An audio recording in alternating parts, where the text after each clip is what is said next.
Hi, this is Sune from 4Sound in Copenhagen, Denmark. I'm here at Copenhell with Mike Miley of the Rival Sons. We are here to talk about the new Paiste 2002 big beat cymbals, which I know that you use now. Oh yeah. And were you in any way involved in the process of them making these new 2002s? Unfortunately, no. But they told me they were designing a cymbal with me in mind, or the music of Rival Sons in mind, and I play big drums, and I'd like to think I play big beats and big grooves, and having a cymbal called Big Beats is just like so appropriate for me. And I talked to Eric Paiste and Christian Wenzel at length about them, and they were already in process. They brought out a set for me to use when we were opening for Deep Purple, and I got to play them for one or two shows, and I loved them immediately. We talked about a little bit about the hi-hats, and they actually changed the hi-hat for me, so I sort of had something to do with the process. Right, nice. Indirectly.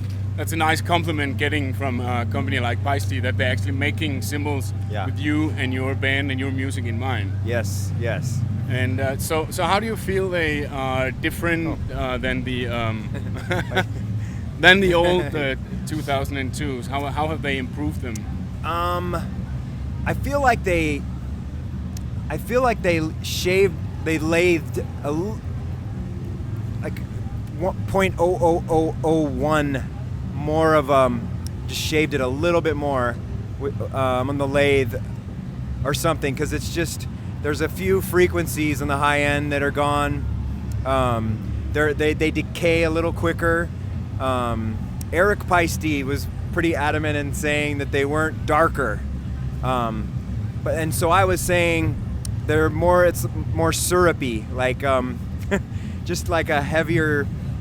Sorry, Eric, a little bit darker. So it's like a 2002 with a little bit darker. My sound guy loves them. So on like EQ frequencies and vocal mics, everybody sings in the band, so all the vocal mics are on. And if you get too cymbally, I play pretty heavy on the cymbals, a lot of crash riding and stuff like that. So when you do that a little bit too much, the singer backs off the mic, and the cymbals get into the mics. So because they decay a little quicker, it's a little more friendly for the front of house sound. So nice. I very rarely play ride cymbals. Yeah, because you used to just play two crashes. crashes. Yeah. Have you incorporated a ride now? I have a ride now. It was after studying with Dave Elich. Right. He talked me into using a ride, and so the 2002 big beat I play 21 inch, and it's like the 2002s have a 22 inch crash, and it reminds me of that a lot, because it's still, you can lay into it on the edge and get that big wash. And then I play the bells a lot, so it's very rare I'm playing like jazz ride cymbal pattern with Rival Sons. I'm not like pinging a lot on the body of the ride cymbal. So. And what sizes are you using for live anyway? 19, 20, 21. 21 ride, and then 20 crash, 19 crash. Right. And then 16 hats. Hats, yeah. That's a fairly large. Yeah, I love them. Try them out. If drummers are watching this, try out the bigger cymbals. Hollow Bones Part 1, the opening track of our new album, Hollow Bones, which just came out, which you should buy, or at least stream it on Spotify. Get to know it, and if you like it, buy it, please. Support music. But on that one, I use 18-inch crash cymbals for the hi-hat. So when you listen to that song, check it out. It's pretty. I do a lot of. I basically play the funky drummer beat in the verses, and so we talked about that yesterday, because we were like, we should talk about that track and all the hi-hat box. Yeah. Because it's so funky, and it's both James Brown and it's Bonham a lot at the same time also. Yeah. And I always like to, and people talk about the influences, I always like to add Dave Garibaldi, because Tower of Power is one of the biggest influences on me, and the drummers of Steely Dan, Right. which all of them had great hi-hat work. And so back to the 16-inch hi-hats, you can play double stroke rolls on them for days, do Carter Beauford licks on them, and you can open them up and get psh, psh, psh. They're totally fat and warm and buttery, like butter on toast. So I love the cymbals top to bottom. So. And the rest of the kit? I play Gretsch, 26, 14, 16. I have my own custom Gretsch aluminum snare, and DW hardware, Aquarian drum heads, and Winston signature Mike Miley sticks. And I also use sim pads on the underneath the cymbals. Right. And right now I'm using a 40 millimeter sim pad underneath the ride cymbal, and then just the regular ones on the crash. And it just darkens it a little bit more because we're close miking underneath the ride cymbal right now. Yeah. Trying it out for the last 2 or 3 tours, and so I play so much bell, and the mic is right under the bell. Right. And so I just darken it just a little bit, and because wide open that cymbal will sing. If you like bell, if you like Alex Van Halen, if you like like the grooves I play on Pressure and Time, and that just bang bang bang bang bang, so. and you should like Alex Van Halen. I mean, that's what, everyone always talks about Bonham and Zeppelin, and I play big drums, but I mean, I came up with Van Halen 1984 and Fair Warning and 1 and 2. I mean, those first 4 or 5 records from Van Halen where I love the Sammy Hagar era as well. I think Alex Van Halen is one of the most kind of underrated rock drummers because everybody talks about all the other guys, Ginger Baker, John Bonham, Mitch Mitchell, and the 60s guys. But, Alex is one of the premier guys in the 80s for me. And you also mic up the front head. You play without no holes in it, and no dampening in the kick drum either. Well, we use 4-inch strip of a bath towel that you dry off with. We were on the road one time, and in a small city, we couldn't find the felt strips, and I started out using the felt strips, and we couldn't find any, so it was last minute. Got to go on, had to change out a bass drum head, and we just cut the towel, right. And we've been using it ever since. That was 2010. That's a great tip right there. Yeah, and so I use the strip on the front head, or the beater head and the front head, and no hole with the D12 outside, and then a Beta SM91 on the inside. Right. It's on the Kelly shoe system. It's like a rubber band, rubber. So it's really, it can bounce, and that's the attack. Right. And then the D12 is for the girth, the bark, like a big dog barking. And that's quite a lot of that. Yeah. I would say. And speaking of kick drums, what were the drums used on the new album? I used a Broadcaster, Gretsch Broadcaster reissue. Gretsch is making these new Broadcasters, and they're great. Since DW acquired Gretsch, things have been going really great in the Gretsch family. A lot of just what do you call it? Not managing the business, but just overseeing the production and the quality control. That's the word I'm looking for. Quality control has gone way up, and now Gretsch is on a whole snare drum campaign. They want to let the world know that their snare drums are great, and I just did a whole snare drum testing with them. You could go to Gretsch right now and just say, I want the aluminum snare with the tube lugs and the 302 Brooklyn hoops with the microsensitive throw off, and that's my snare. That's a very 6.5 by 14. That's a very particular construction of your snare drum. Was that a long process, or did you know immediately this is what I'm going for to make it sound? These are the things that I need to change, and this will work, or was it a lot of experimenting? Well, actually, I was with Mayer Brothers for 11 years, and Jack's a great friend, and Jack made me an aluminum snare, and we dialed that thing in, and I know how to make an aluminum snare sing at its maximum, and the Gretsch aluminum as is a great snare, but for what I'm doing in Rival Sons, I need a little bit more ring and a little more body, and so I just wanted the least amount of weight touching the aluminum hoop, so I got the tube lugs and the 302 hoops, and so I knew pretty much immediately exactly what I wanted. Came out of the case, I hit it, and I said, yep. So perfect. Okay, so I think for the final part, I wanted to ask you about you actually taking lessons and studying drums, even now at this point as a touring drummer who plays many shows each year. What prompted you to start studying and taking lessons, and what did you have to work on, like, initially? Well, I can give you the whole story. Being a drummer and touring, you know, playing 150 shows a year.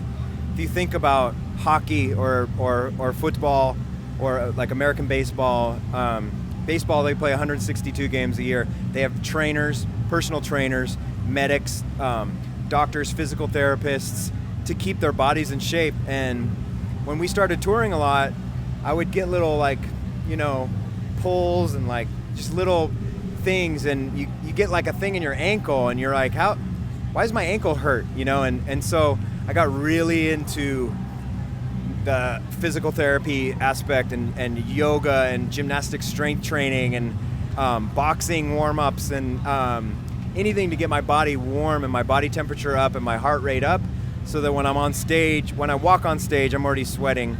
And then what came with that was technique, and I knew I needed to refine my technique. And if you see videos of me, you know, 2-3 years ago, I'm all arm. It's like arm, and I can't even watch old video of myself now. That Dave Vilich is a friend of mine, Elmo Lovano in LA. Yo, what's up? Shout out to Elmo. Elmo introduced me to Dave Vilich, and I just hit him up. And actually, another Estonian drummer friend of mine went from Estonia to LA to study with him, and I'm like, okay, he must have something worth learning, and I'm not too big and proud to start taking lessons again. I got a degree in music from Long Beach State. I know how to study. I know how to submit to a teacher and let them. And with Dave Vilich, I had to submit to my knees onto the ground, and we built my technique from the floor up. And you're never too good to refine your playing. Don't ever think you are. I mean, unless you're Vinny Caliuta, or, you know, I'm sure Vinny is super hard on himself. I know friends of Vinny, and he's still practicing on his pad like hours a day. You're never gonna be so good. You're never gonna have so much finger control or wrist mobility, and now I do. My whole technique has changed. I started studying linear drumming, Gary Chester New Breed stuff with him. Bass drum control, bass drum technique, double bass. I do double bass warm-ups every day before I play. So anyway, I can't speak enough about what I've learned from Dave, and I text him all the time. I'll send him little videos, slow-mo videos on my iPhone, and just be like, you know, how's my ride cymbal thing going right now? And he'll be like, you know, looks great, man, or like, when you get back to LA, get the heck back here, you know.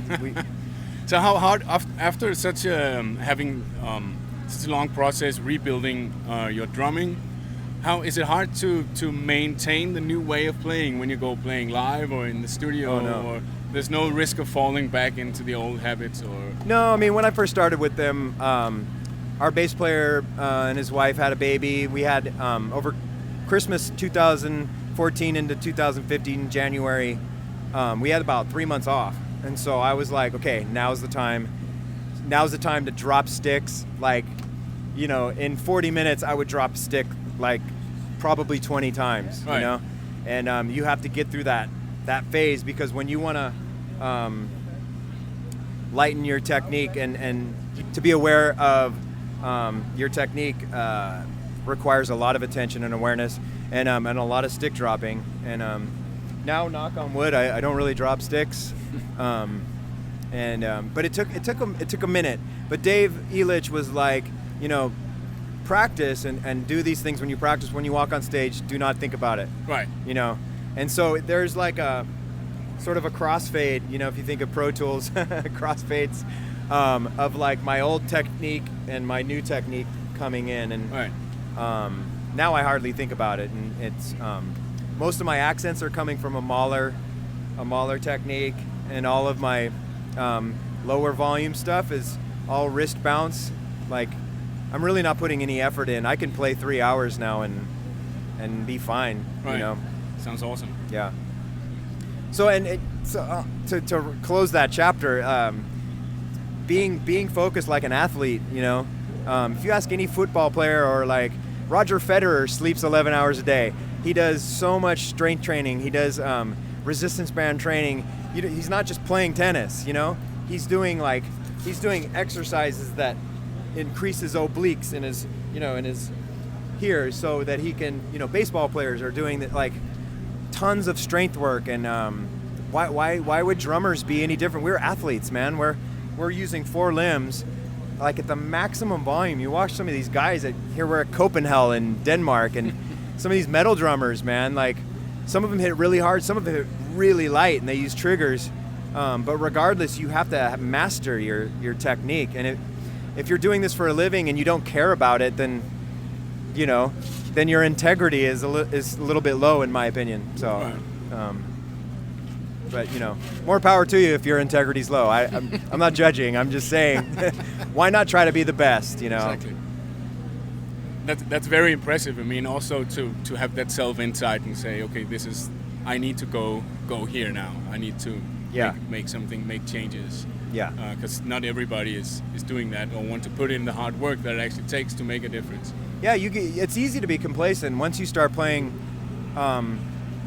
many shows a year, and you got a tour bus, and the business is going, and you know, you're selling out shows and stuff. It's easy to just kind of get complacent, and you know, but I don't want to be that guy. You know, in anything I do, I just try to be the best. You know, I try to be the best husband I can be to my wife, and best dad to my kid. You know, the best bandmate to my bandmates, and you know, Rival Sons keeps a really good you know, club culture, like our bus culture. We're nice to each other, and we say good morning, and you know, we hug each other, we say hello, and you know, it's so tough out here and grueling on the road that it's easy to get dark. And if you go into darkness, you know, it can be really taxing on the emotionally, spiritually, mentally, you know, and physically, you know. So try to keep as much light in the world as possible. Even when touring with Black Sabbath. Yeah. Well, you know, listen to their lyrics, man. They're fighting. They're doing spiritual warfare. They're fighting the devil. They're not like worshiping the devil, you know. Like really listen to they're all Anglican boys from the UK, man. They're you know, I won't get into their spiritual beliefs, but they're not a Satan worshiping band, you know what I mean? So and at Copenhell, I will do my best to provide light. And I'm not a dark guy at all, so if that's what you're looking for, woo! All right, so some new band is starting now. It's always they light up, they put out a massive cloud of fire. Nice. All right, on that high note, that pleasant remark, I think we will finish up. Peace in the Middle East, please. Man, we got some crazy stuff in the world, man. We need to. These festivals, music festivals, are a place for people to come together and celebrate, you know, positivity, man. And this festival is actually tagged with the coziest festival in Denmark line, even though it's metal and people are going crazy. Yeah. People are so nice to each other here. Oh yeah. Yeah, and everybody's having such a good time. Metalheads are like some of the sweetest, softest people. They like love kittens, and they're vegetarians, and like I swear I know a couple of the guys in Meshuggah, and Thomas Hack is a good friend of mine, and he's the sweetest guy. He's like this big, and he came up to me and when I first met him, and he was so nice to me, and I was really scared. Somebody's like, Thomas Hack wants to meet you, and I was like, oh shit, I'm gonna, oh no. And he comes up to me, and I was like, hi, and he's like, hey, like very friendly, and and we keep in touch to this day. So I love metalheads, man. All right, Mike, thank you so much. Yep. Thank you, Peisty, for all your love and support. We're really looking forward to seeing you. 7:45, I think, right? Yes, 7:45. Yes, main stage. Okay, we will be there. Peace.